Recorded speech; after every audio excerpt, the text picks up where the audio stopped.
MSP Summit, September 2025 by Channel Partners in Orlando.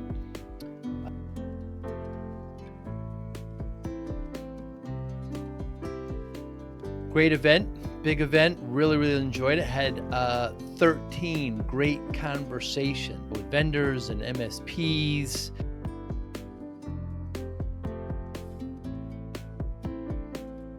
Really well attended, well organized. I love working with Bob and the team there.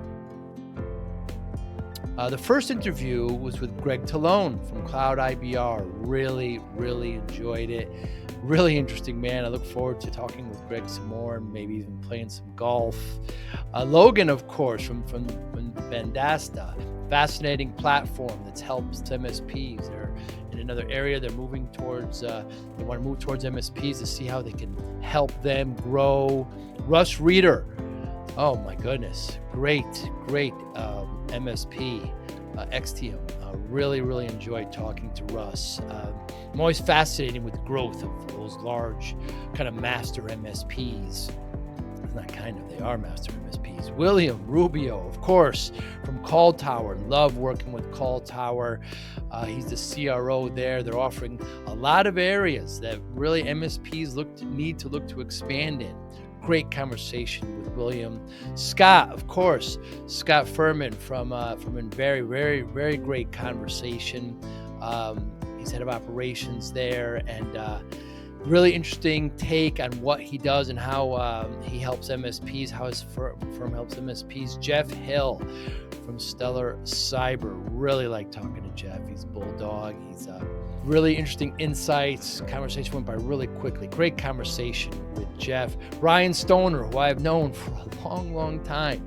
He's now with Judy Security, doing really great things, helping MSPs. Zan Stevenson. Very interesting. We opened the conversation up with just finance and where he thought he was lacking, and really dove into it and can help people in it. Has great insight right all over, to what he does now in networking and helping MSPs. Niels, yes, Niels was great too. He loves fixing things. He buys broken things and fixes them, just has an engineering mind, and how Keep It can help MSPs grow and help protect their clients. Great conversation with Neil.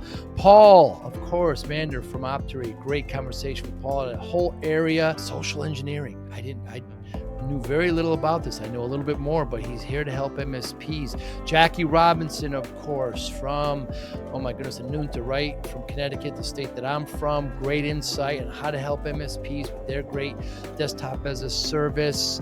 Michelle Raguso McBain, my longtime friend, been asking her to be on the podcast for years. She's now with a company called Red Access, doing great things there. Always love talking to Michelle. Great insight, great spirit, great energy.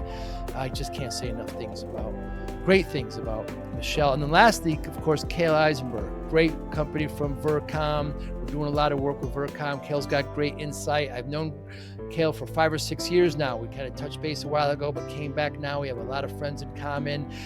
We start off with a very interesting subject of barbershop quartets. He's a 2025 champion, and bring it right into helping MSPs with security and email security and other great services Vercom has. Great time there at the MSP Summit.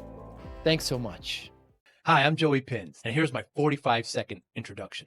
After starting my business in the 90s, I started developing poor habits of eating in my diet because of working way too much. I found myself at 340 pounds. The doctor told me if I don't lose the weight, I'm not going to see my daughter graduate. I took the next 7 months, lost 130 pounds. People ask me, how'd you do it? What's the secret? I need to lose weight. How'd you do it? How did I lose the weight? Just one word: discipline. I've had other successes in life, and I attribute them all to discipline. Now, I'm not the king of discipline, but I believe that it can help all of us. Friends convinced me to start a podcast. The podcast mission: how do we better ourselves and society? I talk to interesting people in health, fitness, sport, wellness, business, technology, science, art, and culture. And I eventually asked them how discipline plays a role in their life. Podcast vision: growth through learning from others. What's the F1? I can't get into it only because I don't need another hobby. I mean, it looks great though. Yeah. Why are you into it? Yeah, are we recording or you're just going to know me? A little of both. A little both. Okay, yeah. Come a little closer. Yeah. F1. I think F1 is a fun hobby because it's the intersection of like high performance athletics, right? Yes. And technology, right? There's a lot of engineering and science that sure goes into is. F1. So, and to be successful in F1, you need a driver who's got, and best at what they do, a lot of physical, athletic talent and ability.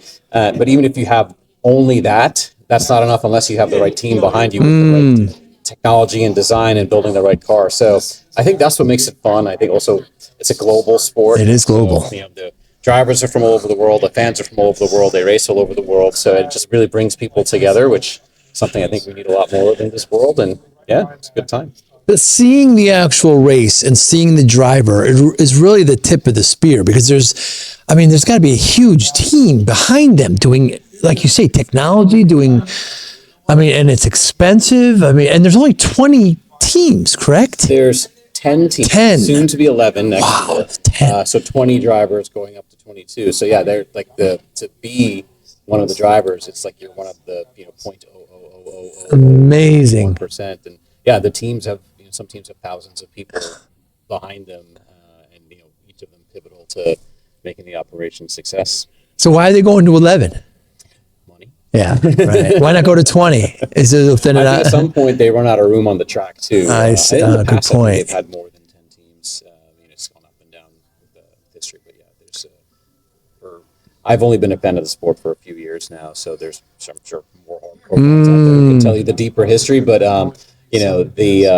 the support's been really successful recently because of like Netflix. The Drive to Survive. Really cool documentary. Yes, yeah. It really brought the United States audience into it as well. So the new team is Cadillac, which is an American company, and the second team from an American company. And so I think that's why they're adding a new team, and you can only so much room to add more. That's the thing. Once you get to know, I'm going to call them an athlete. Do you call the drivers athletes? They have to physically. Yes, of course they do. Feel, many G forces. Yeah. Sitting there, and yeah, they're athletes. Do you like cars too?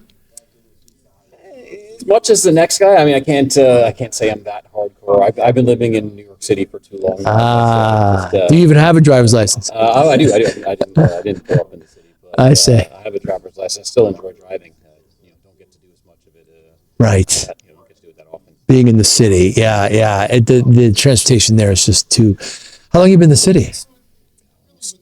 15, 20 years, something like that. Jeez. Lost count now. Yeah. You still love it, obviously. Still love it. Jeez. And video games. Does that take too much time? It's funny. Video games I used to do a lot of when I was younger. And yes. At some point in my 20s, I just stopped and life got too busy. And right. I think like many people, the pandemic brought me back to it. Right. And even though thankfully the pandemic life is behind us all now, I still kept the hobby. Really? It's a good way to just take your mind out of. That is true. When you work so intensely and you're so focused on things professionally, it's good to just take your mind out of it and put it on something else. Which I guess in some ways you could say video games the same thing. You focus on that thing. Right? But it's pure fun. Right? It's a escape from the world for a little bit. Oh, they've done studies, Paul, about how like surgeons that play video games do better or like perform better. The hand-eye coordination that's developed in these things are incredible. Yeah, it doesn't help me working in cybersecurity. Yes, it acts as a diversion. Yeah, exactly. We're here at the MSP Summit here in Orlando, mid-September. What are some of your goals this week? Just want to learn what matters to MSPs, and hopefully see how here at Optery we can help them. To always meet some interesting, smart people, which I guess is also more learning, right? People that I can learn from. Yeah, those are my main goals. And how does Optery help MSPs? MSPs are some of our biggest customers / partners, whatever you want to call them. We have they resell our service or integrate our service into their larger offerings and such. So it really helps MSPs differentiate themselves amongst their competitive set. There's not too many companies that do what we do out there. Which is? We help enterprises be proactive against social engineering. how we do that is we actually eliminate the data that threat actors can use to initiate social engineering attacks. So we eliminate the existence of people's names, addresses, phone numbers, email addresses on the public web. We find people's data and we submit opt-out requests at scale to data brokers who are selling that data. Whoa. And by doing that, it becomes harder for threat actors to initiate social engineering attacks because this data is just sitting there on these websites, not on the dark web, not very easy to access with Google or an LLM. And by removing that data, it's a little bit harder for threat actors to initiate social engineering attacks. And we've seen from our customers, we've done studies with them that they see fewer quarantine emails and fewer instances of social engineering by partnering with us. This term social engineering is a new term to me, Paul. Explain. Elaborate. Yeah, social engineering. So I think a lot of people they've been attacked in a social engineering attack and may not even realize it. Right, the term we knew. So lots of people get this text message pretending to be their company CEO. You're your own CEO, perhaps you don't get that, right? But you can think of, hey, I'm in a meeting and I need your help with something. Can you please answer me right away? But then you look at the phone number and it's not actually your CEO's phone number, right? Or if it's an email, it's not quite their email address. So social engineering is essentially someone trying to build trust using information that they know, like pretending to be someone else or leveraging some of the information about you in the message to try and gain entry into some sort of system, right? So that text message, pretending to be the CEO, often they're asking you to do something, which might be leading to, the popular one a few years ago was the CEO's in a meeting and he needs to get an Amazon gift card over to an important client. So please send the Amazon gift card over. And obviously it was a scam to get an Amazon gift card. Wow. Or it could be another social engineering attack would be the company just had a holiday party and there's an email from your HR team. Here's all the pictures from our holiday party. And it's a link to something that's perhaps a malware or virus that hacked, and it's not actually from your HR team, obviously, but they make it look like it's from your HR team by using your HR team's name and making the email address look similar to their email address. So bad actors go into the dark web and find this information about people, and your team goes to the dark web and removes it. We go to the open web. I beg your pardon. Yeah. That's a misconception a lot of people have, right? Is that the dark web is a threat, and it is a threat. There's really nothing you can do about data on the dark web. I see. Once it's out there, it's out there.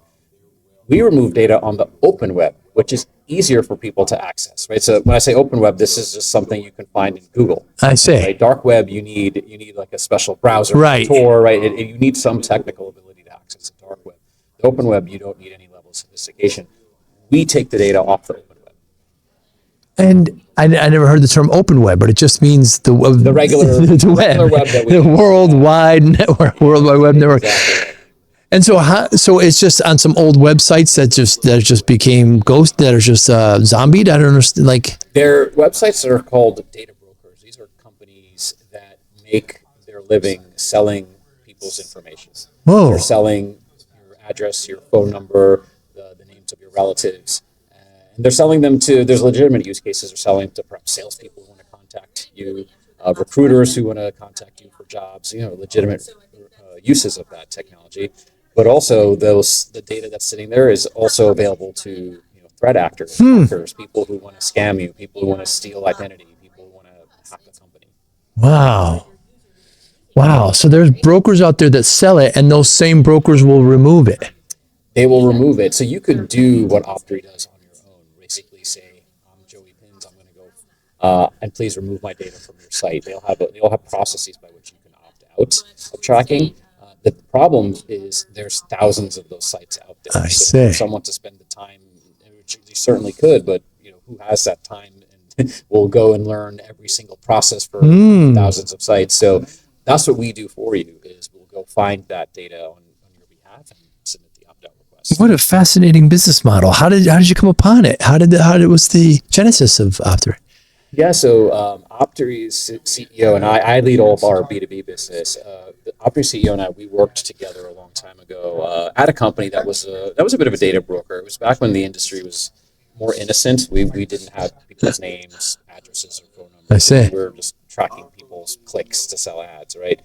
So we learned about how data traverses the internet and gets to all these places, and then really over the last decade or so, the innocence really was gone from that from that business, and Wow. it turned into companies that are literally selling your name, address, and phone number, Jeez. and really just saw how this is not good for people. We started our consumer business first, and it could lead to identity theft, doxing, harassment, and so we saw that change in the industry. We also saw more wins behind the sales of this idea coming from regulation. In Europe, they made a law called the GDPR, Yeah. which enshrines privacy as a right in European citizens. We see more and more states in the U.S. creating those laws. So we saw that happening as well, and said, "Hey, the tides are turning.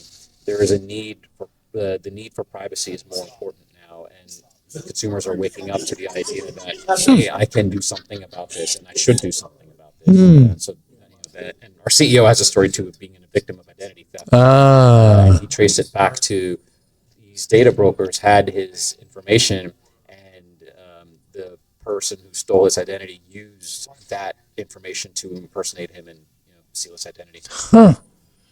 So how can MSPs benefit from this? Yeah, any MSP who's really in the cybersecurity space and is looking to differentiate their offering by having a solution that helps their customers. Social engineering.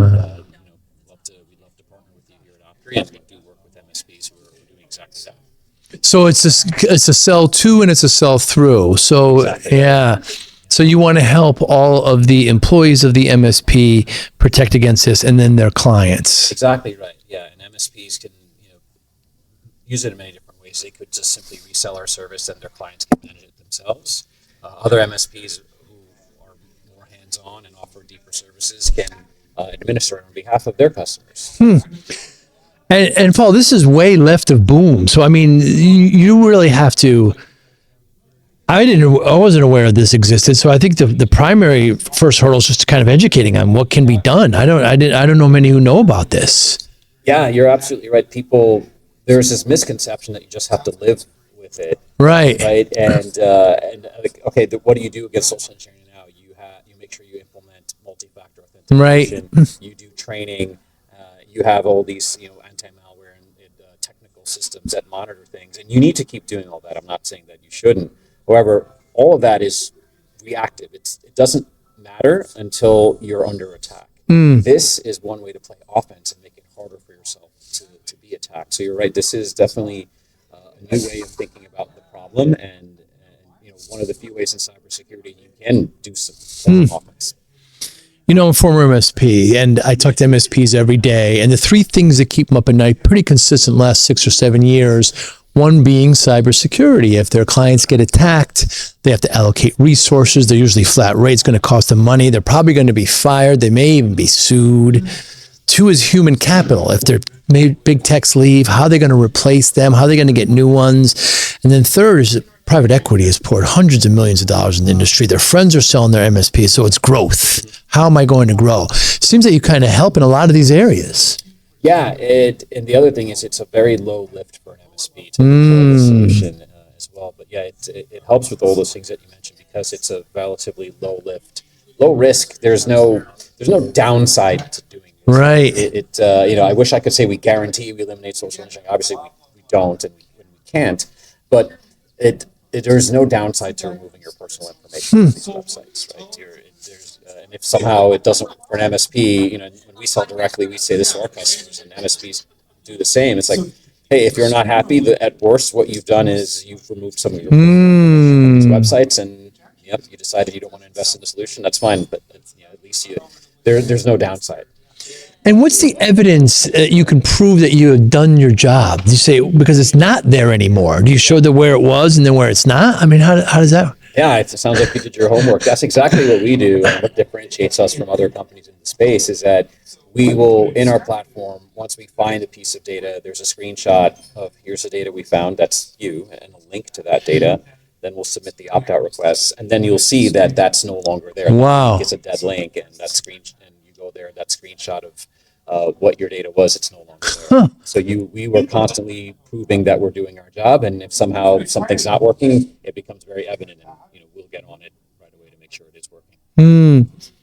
Had you known about MSPs before Optery? I personally did not. I came from, as I mentioned, I came from the MarTech and AdTech side, and there isn't that sort of distribution channel of MSPs for software in Right. that industry. So, coming into Optery and on the business side, selling into the cybersecurity personas is really where I learned about the world of MSPs. So yeah, I'm a couple of years into knowing about MSPs and what they are and what they do. And what do you like about working with them?